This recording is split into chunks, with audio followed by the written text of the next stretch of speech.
গত 5ই মে রাজ্যের প্রাক্তন মুখ্যমন্ত্রী শ্রীমতী মমতা বন্দ্যোপাধ্যায় একটি মন্তব্য করেছিলেন যে তিনি তার মুখ্যমন্ত্রী পদ থেকে ইস্তফা দেবেন না বা পদত্যাগ করবেন না। এখন এই কথাটা শুনে খুব স্বাভাবিক মনে একটা প্রশ্ন আসে যে যেখানে অন্য একটা পার্টি বিশাল একটা ভোট বা বিশাল একটা আসন নিয়ে জয়ী হয়েছে, সেই জায়গায় দাঁড়িয়ে মমতা বন্দ্যোপাধ্যায়ের এইরকম কথা কতটা যুক্তিযুক্ত, বা তিনি এরকম কথা বলছেনই বা কেন, আদৌ কি এইরকমটা করা যায়, এরকম কিছু প্রশ্ন। তো এই পুরো বিষয়টা আর এর পিছনের সাংবিধানে কি ভিত্তি রয়েছে সেটা আজকে আপনাদের আমি বোঝানোর চেষ্টা করব। আমি পুরো সিস্টেমটা কেমন ভাবে চলে সেটা বলি, তাহলেই আপনারা বুঝে যাবে। 2021 সালের বিধানসভা নির্বাচনে টিএমসি পার্টি থেকে সব থেকে বেশি আসন জিতেছিল। এখন টিএমসি পার্টির লিডার যেহেতু শ্রীমতী মমতা বন্দ্যোপাধ্যায়, সেই হিসাবে 2021 সালে মুখ্যমন্ত্রী হওয়ার কথা তারই, আর সেই হিসাবে তিনি 2021 সালে পশ্চিমবঙ্গের মুখ্যমন্ত্রী পদে বসেন। এবার এখানে ডেটটা খুব ভাইটাল। তিনি মুখ্যমন্ত্রী হিসাবে শপথ নিয়েছিলেন 5ই মে, কিন্তু এমএলএদের নিয়ে বিধানসভাতে ফার্স্ট মিটিং হয়েছিল 8ই মে। এবার ভারতীয় সংবিধানের একটি ধারা রয়েছে 175 নম্বর ধারা বলে যে কোনো একটা রাজ্যে কোনো পার্টির সরকার ক্ষমতায় ম্যাক্সিমাম 5 বছর পর্যন্ত থাকবে, অর্থাৎ কোনো একটা পার্টির সরকারের ক্ষমতা এর সময়কাল বা টেনিয়র হলো 5 বছর। কবে থেকে? যেদিন থেকে বিধানসভার ফার্স্ট মিটিং শুরু হবে। তাহলে 2021 সালে ফার্স্ট মিটিং শুরু হয়েছিল কত? 8ই মে। সেই হিসাবে এই টিএমসি পার্টির পশ্চিমবঙ্গে ক্ষমতা শেষ হওয়ার কথা 7ই মে 2026। এবার সংবিধান অনুযায়ী এই যে লাস্ট ডেট, এই লাস্ট ডেটের আগে পশ্চিমবঙ্গে বা কোনো রাজ্যে ইলেকশন করিয়ে ফেলতে হবে। আর ইলেকশনের পর যে পার্টি বেশি আসন সংখ্যায় জিতে যাবে সেই পার্টি ক্ষমতায় আসবে। এবার সংবিধানের সেই নিয়ম অনুযায়ী পশ্চিমবঙ্গে 23 আর 29 এপ্রিল নির্বাচন হয়।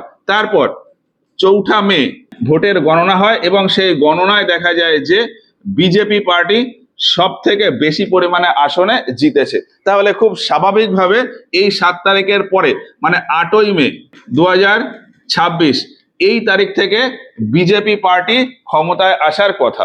এবার আমি একটা সিচুয়েশন বলি, ধরলাম এখানে যদি টিএমসি পার্টি বেশি জায়গায় আসন জিতে যেত, সেক্ষেত্রে কি হতো?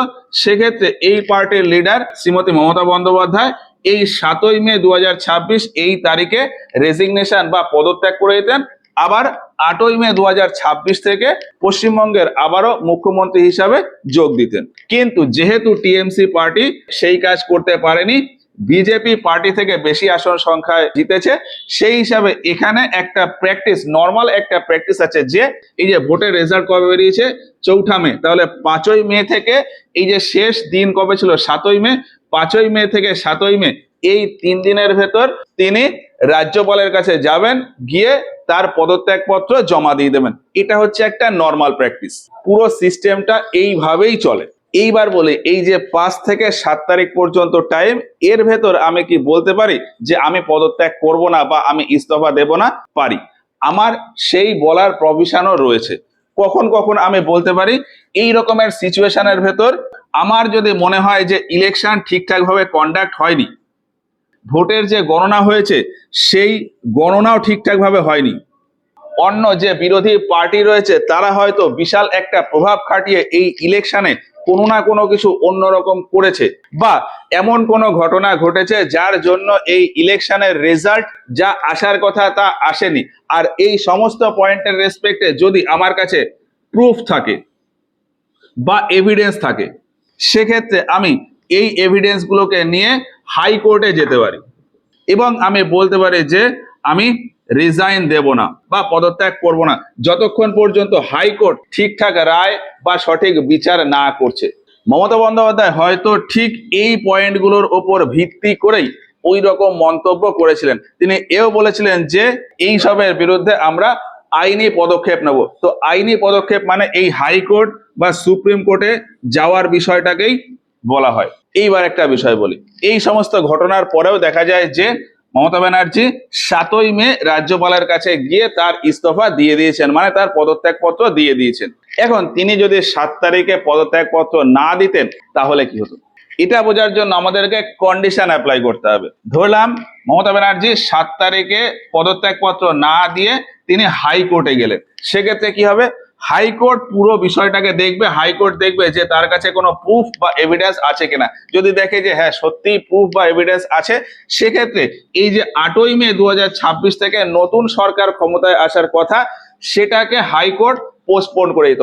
হাইকোর্ট বলতো 8 তারিখ থেকে নতুন সরকার গঠন হবে না, পুরো ইলেকশনের প্রসেসটা আবারও আমরা খুঁটিয়ে নাটিয়ে দেখব, তারপরে ফাইনাল ডিসিশন নেওয়া হবে যে বিজেপি পার্টি ক্ষমতায় আসবে কি আসবে না।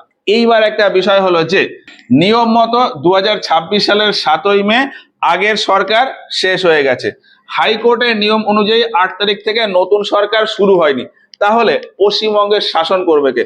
এই ক্ষেত্রে একটা সাংবিধানিক প্রভিশন রয়েছে যে যতদিন না পর্যন্ত এই ইলেকশনের নিষ্পত্তি হচ্ছে, ততদিন পর্যন্ত রাজ্যে রাষ্ট্রপতির শাসন জারি থাকবে। তো হাইকোর্টে গেলে এইটা একটা হতে পারে।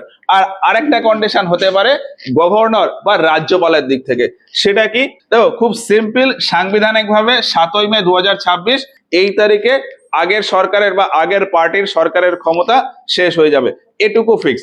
এবার সংবিধানের 164 নম্বর ধারা বলে যে কোনো একটা রাজ্যে মুখ্যমন্ত্রী বা এই পুরো ইলেকশন প্রসেস হয়ে যাওয়ার পর কে মুখ্যমন্ত্রী হবে সেটা তো ডিসাইড হয়ে যায়। এখন মুখ্যমন্ত্রী ডিসাইড হয়ে যাওয়ার পরেও 164 নম্বর ধারা বলে যে গভর্নর যতক্ষণ না পর্যন্ত অ্যাপ্রুভাল দেয়, ততক্ষণ পর্যন্ত ওই ব্যক্তি মুখ্যমন্ত্রী হিসাবে বসতে পারে না।